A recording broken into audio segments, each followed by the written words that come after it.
Hello, guys. I've been getting a lot of emails from people that want me to tell them on how they can become a junior developer in 6 months because I've done it before. I'm a junior developer. But you see, the thing is, if you want to become a self taught junior developer, you can do it from 6 months to a year. That's the time frame that you can actually get that job. So, what are the steps that I did to get that done? Well, first of all, what I did was I went on Udemy and I brought a course on Udemy, for a Java course. And then I bought a JavaScript course, and then I learned HTML and JavaScript and CSS. So I learned HTML, I learned CSS, and I learned JavaScript. First, I learned HTML and CSS. First, I learned HTML, then CSS, and then I created a couple landing pages on my own. And then I learned JavaScript separately using YouTube tutorials, using Udemy tutorials, and creating a few projects of my own. And then the projects that culminated was landing pages, landing pages, landing pages, and then some animations added to that. So what you can do is you have to do that. For the first month, I would say you should just be learning HTML, the basics of HTML, like how to do a header, like how do you do hyperlinks, and how do you add videos, and how do you add pictures, and then all of those things, like you should learn that in the first month. And in the second month, you should learn CSS, which is a cascading style sheet language. So you should learn that one. And that basically, CSS is basically a language. It's not a programming language per se, but you can use it to style your website or make it look better and more presentable for prospective people that want to see your landing page, or employers. And after that, when you learn HTML and CSS, that's not enough to get a job. That's just the bare minimum, right? So after that, going to an interview and saying, "Oh, I know HTML and CSS," they're just gonna laugh you out of the place. So you should learn JavaScript, which is an actual programming language, and that's probably a little bit harder. But you can spend the next, you learn one month, you learn HTML, and the next month you learn CSS, and then after that you learn JavaScript for the next month. And then for the next 3 months after that, you just create landing pages, landing pages, landing pages. You create better versions of landing pages each time that you are basically on that you're basically looking for a job. So after you do those things, then you take that landing page and you go to a prospective employer, and then you say to them, "Oh, I've learned all of these things in 6 months." And you really think that an employer isn't going to take you on and isn't going to employ you if you show that you have created a landing page in 6 months and you've learned 3 programming languages, even though it's probably not the advanced level, you only have so much time. You learn you learn a programming language and 2 different languages that are essential, because HTML and CSS is used in every website that in the whole of the internet has been made with HTML and CSS and JavaScript. Yeah, seriously, every single website, HTML and CSS and JavaScript.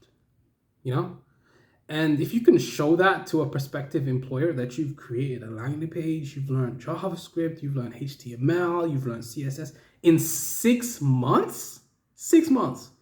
Damn, that's impressive. You think that I wouldn't hire someone that knew all of those languages? You think that? Like, come on, that's much better than someone that's gone to university and studied for 4 years and came out the other end with a degree in computer science. But the thing is, you're showing a willingness to learn. You're showing a willingness to improve in such a short amount of time. Imagine what this person can do in 4 years. They will get a lot more done in 4 years than that person. But also, I almost forgot, you need to learn a database language like SQL, MySQL. That's essential, actually. So add a database in there, and when you create the landing pages, learn databases, learn how to use databases, learn how to use SQL, and keep doing that. And then eventually you're gonna get a job. And if that doesn't work out and you fail that interview, then you have another 6 months to keep practicing, learn SQL, and then create more landing pages, learn more HTML and CSS. But every landing page that you create, your programming levels and skills are gonna keep going up because you keep using JavaScript and HTML and CSS. It's like when you're riding a bike. At the beginning, it's hard, you keep falling all over the place, but eventually you learn it, and then you get better at riding the bike, and then eventually it's good.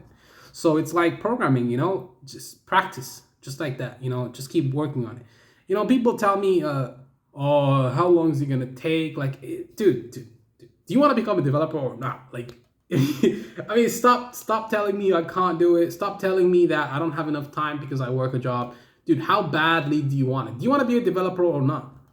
That's basically my thought process on these motherfuckers that always tell me, that always make excuses. They find reasons not to do it. They say, oh, I can't do it. I'm too busy. I have a family and I have kids. Dude, you can find time. If you really want it, you can find time. It's how badly do you want it, really? I mean, how badly do you want to be a developer? If you don't want to be a developer, then, it's not for you. This video is not for you. This video is not for you, and the job is not for you. You don't want to put the time in, then you're not gonna get the job. You're not gonna be a developer. So either you want it or you don't. It's simple, very simple, extremely simple, but it's not easy. It's simple, but it's not easy because what you have to do is simple. You know what you have to do. You have to sit in front of that computer and program every day for hours and keep doing it every day until you are good enough. Obviously, take some time off, so you're not going to be programming every single day, 7 days a week. That's obviously not, that's not exactly. But for for 5 days out of 7, you got to be programming every day for at least 6 hours or 5 hours. Every day for 6 hours, every day. Every day for 6 hours. 6 hours straight programming. You have to find 6 hours. If you can't find 6 hours, then let's go 3 hours. It may take a little bit longer, but let's go 3 hours. 3 hours every single day, programming day in and day out, watching tutorials. Don't get stuck in tutorial hell because that's also not beneficial. You sit watching a tutorial forever, it's not gonna do shit for you. You need to get out there and actually make a project, make an application, make something. That's how you get better at programming. Do it. Don't just watch someone else programming on YouTube. Actually at the beginning, follow along, go through the tutorials bit by bit, and eventually you're gonna find yourself being good at programming. I mean, it's no secret, if you see this piano right here, guys. See this piano right here, guys? You think that I would just you think that someone just wakes up one day and they know how to play the piano? It's hours and hours and hours and hours and hours and hours and hours and hours and hours and hours and hours and hours and hours and hours and hours and hours and hours and hours and hours of hard work. It's not gonna come easy. There's gonna be nights where you think to yourself, what am I doing this for? It's too hard. But then you have to go back to, why are you doing this? Why are you studying this? Why are you doing this? Why are you trying to learn how to program? You have to go back to why. Find your reason why. And then if your whys are strong enough, you'll succeed. If not, you're gonna fail. And that's just the end of it, man. It's not rocket science. It's really not that hard to figure out. Put the work in and you're gonna succeed. If you don't, then you won't. Simple.